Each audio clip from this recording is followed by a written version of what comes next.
Roy Ravi Naik appeared before SIT Drugs and he was questioned about 1.5 hours in this matter.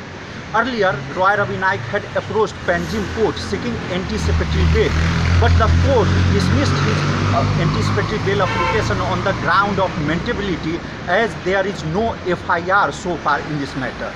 SIT Drugs is conducting inquiry and it is supposed to submit its report to the government. Mukesh Kumar for Prudent. Now 2-3 cases will come up just before the assembly against our legislators. So it is not new, and this is not stifling of democracy only. They have forever they can't take criticism.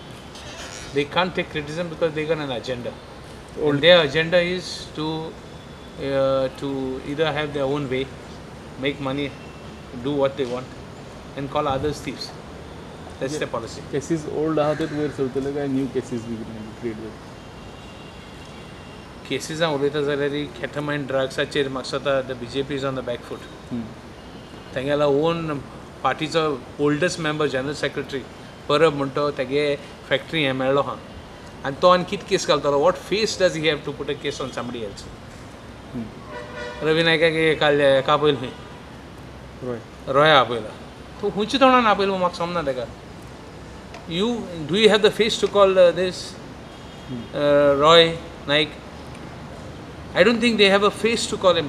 Ketamine म्हणटा तेंगे घरां सांपडलां. Ketamine is not an ordinary drug here.